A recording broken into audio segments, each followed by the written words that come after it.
حضرت علی رضی اللہ عنہ فرماتے ہیں، حاسد کو کسی سے دوستی نہیں اور خائن سے کبھی وفا نہیں ہوتی۔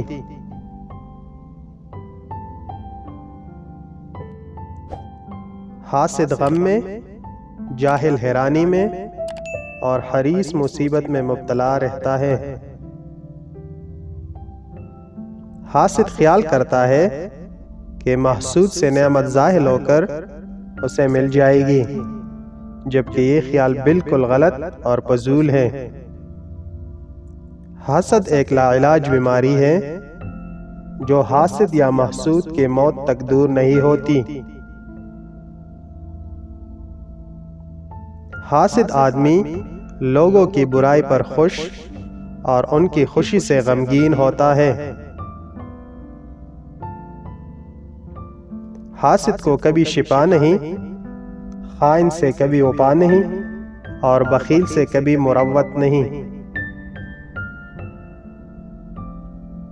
حاسد بظاہر تندرست نظر آتا ہے، لیکن وہ ہمیشہ بیمار رہتا ہے۔ حسد غم پیدا کرتا ہے اور غم بدن کو پگھلا دیتا ہے۔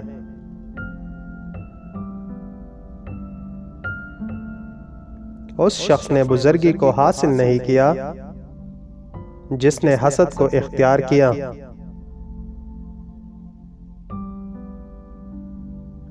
حسد ذلیل کرتا ہے اور کینہ سے بیماریاں پیدا ہو جاتی ہیں۔